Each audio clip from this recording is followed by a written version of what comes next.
Welcome to the latest edition of Agency Uncut. Now, as you can see, a bit of a different format today, so we're not all in our individual offices. We're actually in Allisons Financial Services, incredible new offices in St Helens, and we'll welcome Lisa here. So we're going to talk about financial services. Now, the reason we ended up here, and we'll give you a little bit of a story, is a few months ago I was talking to Paul about a client of mine who's having an absolute nightmare with a mortgage advisor and a lender.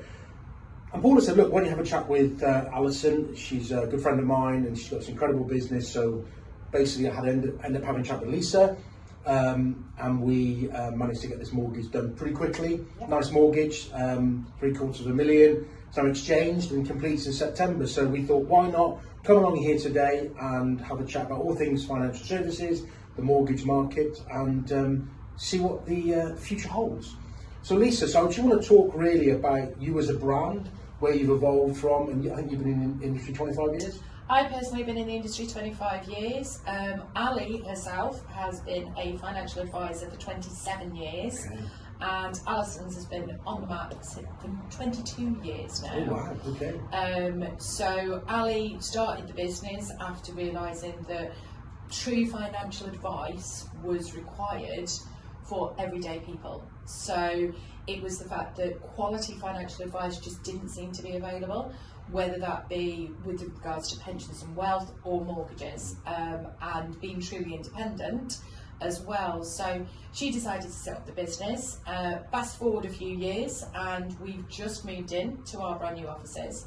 We've now got a team of 18 of us, split between the wealth and pension side and the mortgage side, to be able to help clients to get where they want to be, their dreams and what they want to achieve, but to be able to help them right from the outset. So we have a massive philosophy at Allisons of the fact that once you become a client of Allisons, you're an Allisons client for life. So we will start with youngsters, 18 to 20-year-olds, helping them to save for their first home, helping them to be able to regularly save and manage their money on a month-to-month basis, sometimes in their first jobs, so they can get onto that housing market. Once they then get to a first-time buyer and they've got that deposit secured, whether that be through family helping or whether that be through saving themselves, we'll then help them through that process. Here at Allisons, we're very hands-on, so although we are now using AI, as a lot of companies are doing, ours is all for our back office systems. Okay. Everything is still the personal touch, and everything is still making sure that the client is kept in touch and has a relationship. Because it's one of the most important things that you'll ever do in your life is buying a house.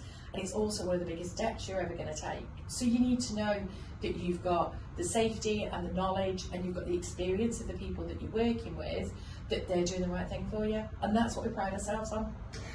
Do you know what I like is what you said is financial advice to everybody. I think that when you talk about financial advice, you think about financial advice outside of everybody having a mortgage. You don't think of anything else, do you? You don't think about your pension, your retirement, maybe ISAs. I think most people are probably not necessarily scared of going to a financial advice. They feel inferior. Yeah. You know, they don't want to sit down unless they've got a lot of money. Yeah. They're just the average person that, you know, works 9 to 5 and, you know, is obviously doing everything they can to support their family. They probably don't feel that financial advice is for them. So that's a really good point. I've never actually thought of that. A lot of people do think that. We have clients that have come to Allisons and have gone, oh, I've only got this much, or I've only got that much, or I just want to do a regular ISA. And do you know what? That's great, because you're taking advice to make sure your money's working the hardest for you. Even when you talk about your average guy that's working 9 to 5, looking after his family, he'll still be paying into a pension. And as statistics show, you normally change your job every 5 years approximately, they reckon, which means you've probably got old pensions as well that are sat there not doing anything for you. And so many people still think that they've got to wait until state retirement age to be able to retire. And it's just a complete false myth. Because if you've got your retirement planning sorted, and if you've sat down with an advisor that is invested in your future and wants to help you achieve your goals, you don't have to wait till 67. We have so many of our clients that go, really, I can retire now? And they're absolutely flabbergasted, but that's where financial advice is needed. And that's why it is for everybody. It's not just if you've got bucket loads of money. Interesting. So, obviously, you deal in a slightly different market to me and Paul. You know, without sounding awful, it's a little bit cheaper, isn't it? So you're coming across a lot more people with mortgages. Do you think it's important for people to get a decision in principle before they view? 100%. Yeah. And how many of your buyers actually do that, do you think? To be honest, I mean, we were talking about this before, obviously before today. I've had quite a lot of clients, more this year than I have most years, that are called and that are interested in the property, but they haven't even started the journey. And then they're missing out. So these people are finding their perfect family home, you know, something that they've really been looking for a long time, or they haven't been, and it's just come across the desk, you know, they've seen it on social media or something like that, and then they're not in a position to proceed on it. And unfortunately they've missed out on it. But I think, yeah, it is probably the most important thing to ensure that you are in a financial position to do so before you then go ahead and have a look, because unfortunately there is circumstances where people do get in touch, they're interested in something, but I would try and financially qualify before they view. So the majority of my properties, I'll speak to the sellers, and we'll only allow people to view who are actually, you know, in a position to proceed on it, because they'll have so much interest in the property. So if they aren't, they won't even get a chance to even have a look, basically. It's interesting, isn't it? Because we've all witnessed the Connell's video on selling financial services, and I kind of, I'm not defending them, but I kind of get that they don't want to waste time with buyers, because there's nothing worse than an owner committing to a buyer and they can't get a mortgage. So I think it is really important that people are qualified. I mean, certainly in the US, I was with a US agent yesterday, funny enough, they won't even allow anybody to view unless they're agreed in principle. It's just a no-no. And I think, to be honest, that's probably the route that we need to go. But my question then comes back to, that's a lot of work for you guys, because you're going to have to sit down with people, qualify them. There's probably not a fee involved to do that. There isn't. And they might not end up doing anything. So that's almost like a bit like us with a no sale, no fee approach. Whereas you're going to sit down with maybe 30 couples and only maybe 10 of them buys. That's a lot of wasted time. Well, you say that. I think a lot of people are very scared of their own credit files. Okay. And I think a lot of people will go online and pick Halifax or Nationwide or any of your top high street lenders, and they'll go, oh, I can afford this mortgage. But they won't actually look any deeper to be able to say, will my credit check out? Because that's almost, if not more important than your affordability hitting. So one of the things we do here at Allisons is, when somebody says they want to go to market, or they've seen a property that they like, we not only look at affordability, we look at credit files straight away. Now, because we're so independent and because we have access to the whole of market, they probably wouldn't get a mortgage with those high street lenders. They may not be able to get the affordability or the credit that they require with them, but we've got access to non-high street lenders. So because we have the off-high street, those people that potentially would have gone, oh, I've seen this property, I love this property, oh, Halifax, so give it to me, give up. And they will feel very disheartened, and they will probably wait for a very long time before they do anything, whereas we could help them get something. We find more and more clients at the moment are needing help in that way, because your average lovely couple that have never had any credit issues, are on decent salaries, are very minimal nowadays. After what happened with COVID, after people having gone through what we've gone through as a cost of living crisis in this country, people think they can't afford to move, or they can't afford to buy a house. That's just not true anymore. Although the interest rates have slightly risen over the last couple of weeks, where they've been over the last 6 months, and because the lenders are being encouraged by the government to get people on the housing market, affordability is better than it ever has been. And because of that, credit scoring is also better than it ever has been. And if they have got a bad credit file, we help them to get to the other side of it. We give them tips. I personally spent 3 years working in debt management, so understand how you can get out of the trap that you've got yourself into. And yes, it's no fee, but that's not what we're about. We're about helping people get their dream. So I've got one client that we worked with for 2.5 years to be able to get to where they needed to get to with their credit, to be able to get their affordability where they needed it to be, and they've now got the dream home.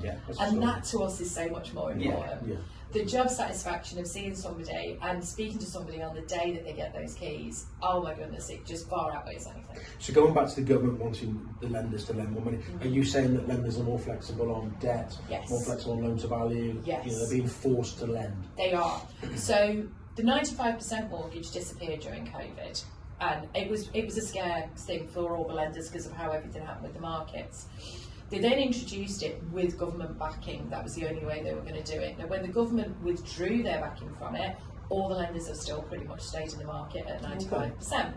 So, although it does have to mean that you are cleaner and that you're hitting the affordability at the 95% side of things, it is still available there. However, because lenders have realised that people need to get into the market, because at the moment it's almost like a churning, because people are just movers.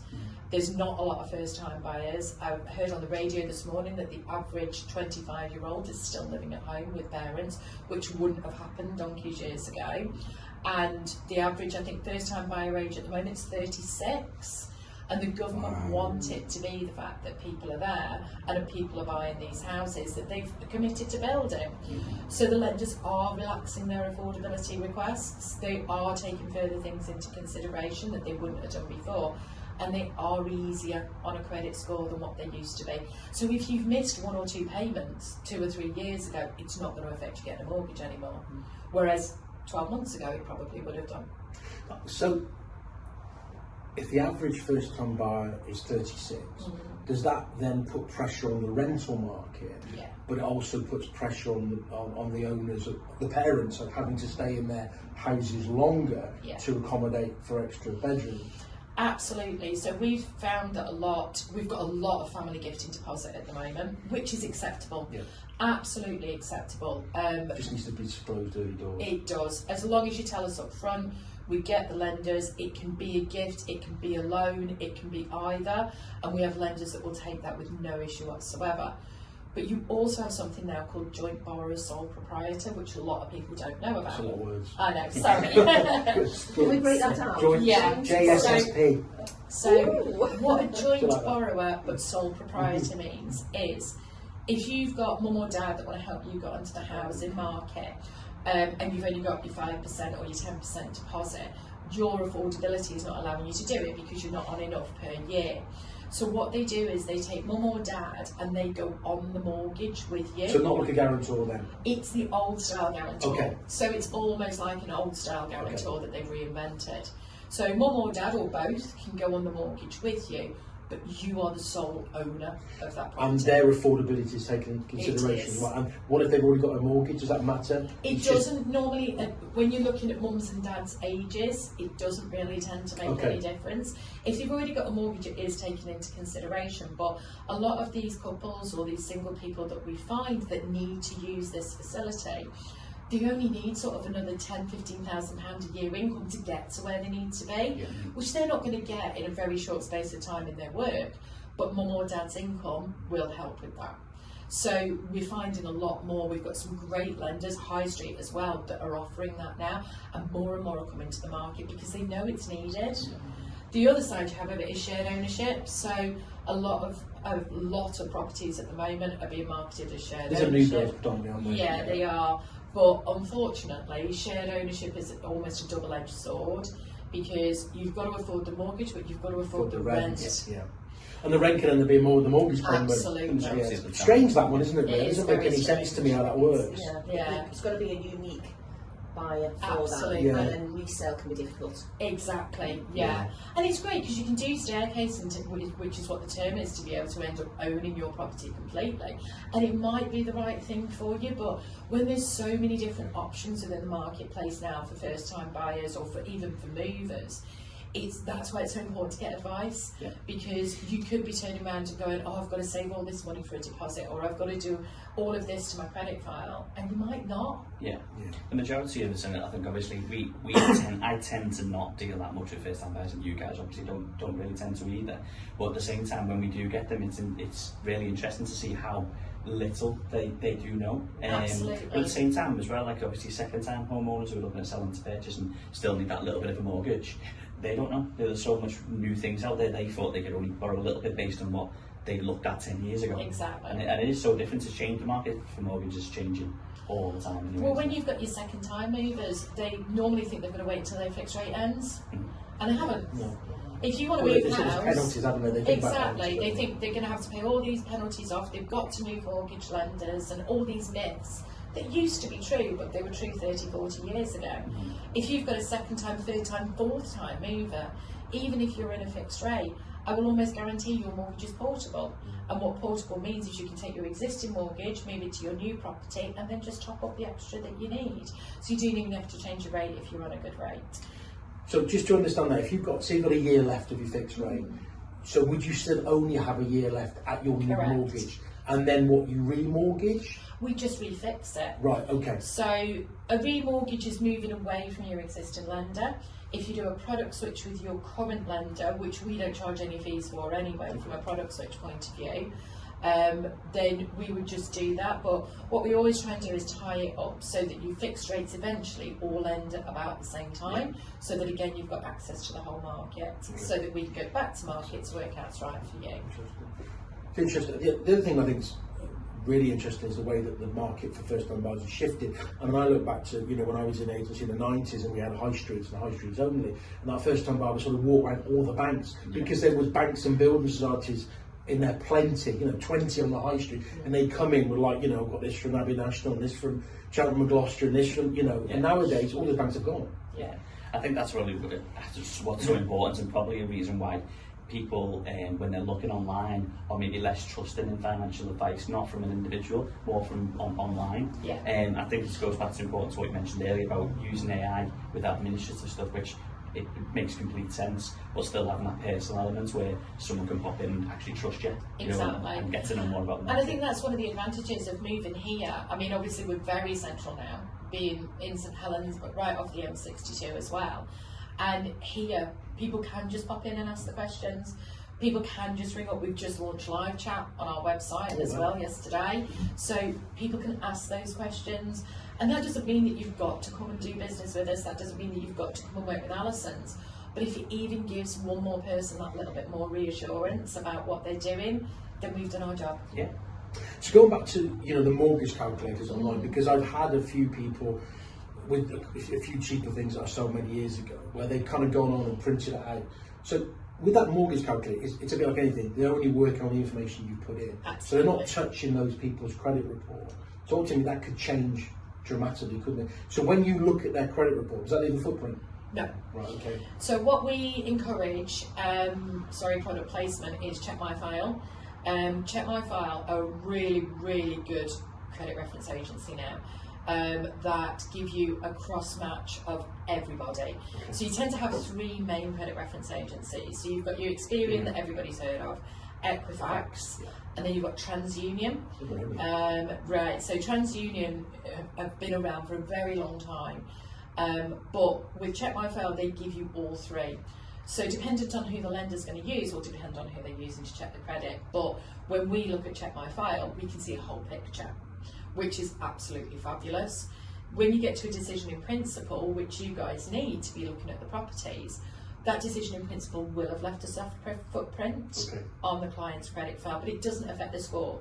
Unless you do 20 in a week, it's not going to affect your credit score. But it's great because when you come to us, we don't just go, right, okay, let's try Nationwide, let's try Halifax, let's try Barclays. We will look at your information first to be able to source where you're best going.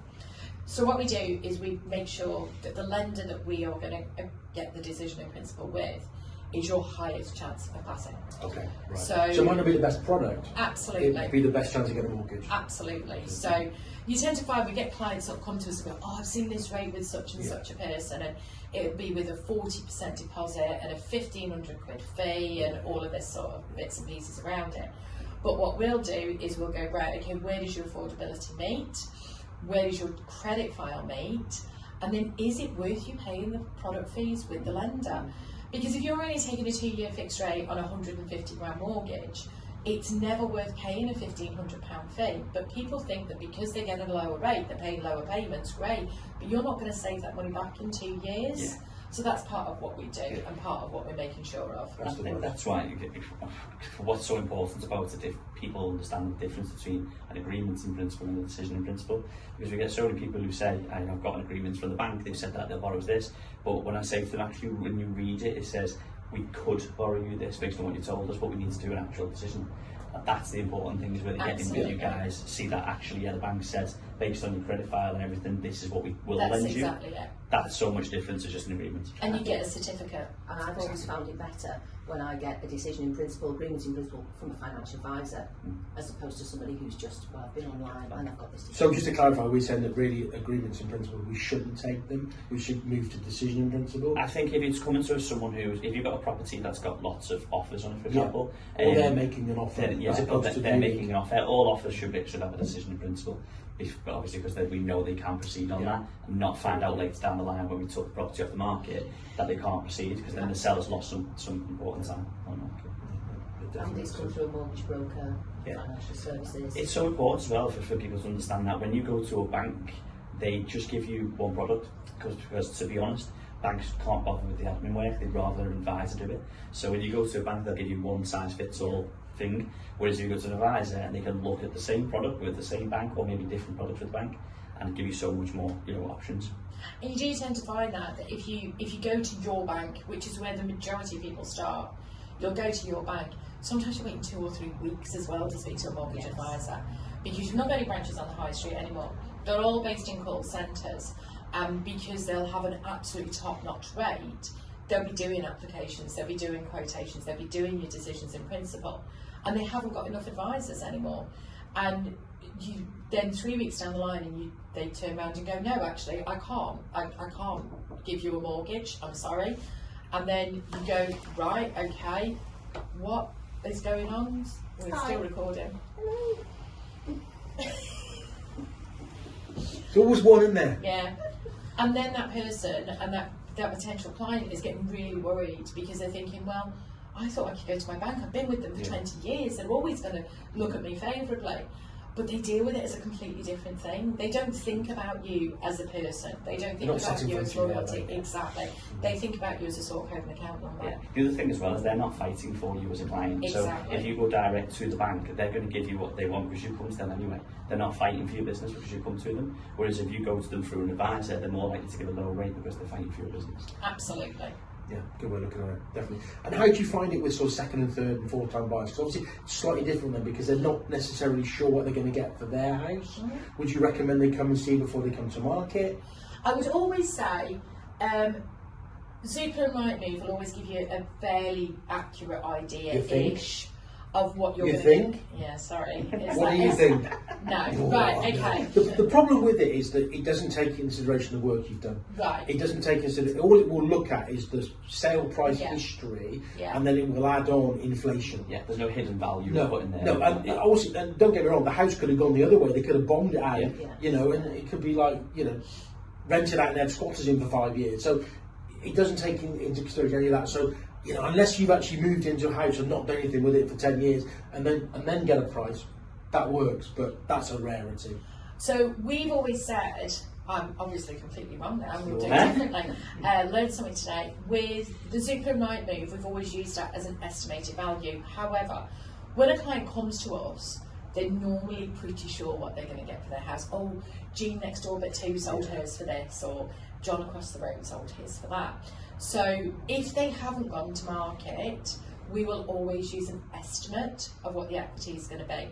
So the way that we do it is if a third, fourth time mover, if they're moving and they're selling their house for say £200,000, they've got £150,000 left on their mortgage, we'll be saying, right, you've got a pot of £50,000 worth of money there. However, you're going to have solicitors' costs, you're going to have stamp duty, and you're also going to have moving costs. So let's take that money out of it. And we always over-egg it a little bit, just in case anything comes up.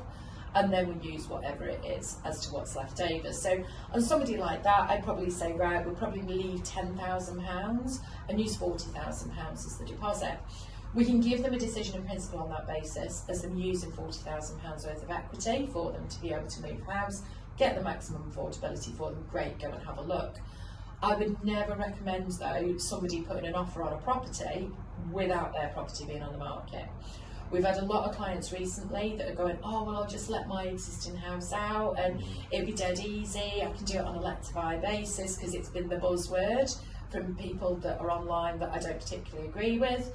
And they come to us and go, yeah, I'm just going to let it out. But They don't understand what the bigger picture is. So if you're going to let your existing house out and then you're going to buy a new one, first of all, your stamp duty's gone up to 5% straight off the bat because you're going to have 2 properties. Then the actual logistics of managing a buy-to-let property, of getting somebody into that buy-to-let property, and you even getting a rental valuation on it, is a lot of work, And it's having the right tenants as well, isn't it? Exactly, because you've then got that continual, are you going to pay a letting agency a fee of what you think you're going to make You've on your suddenly rent? taken on a new role, haven't you? You have. You become a landlord, haven't you, overnight? Yeah.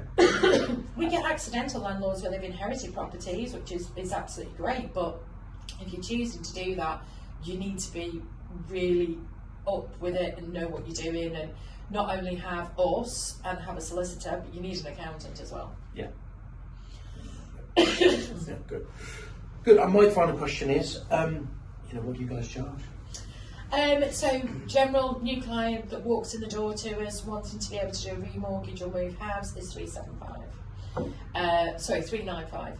If you come to our recommended friends scheme through one of our existing clients, we do give you a slight discount for that.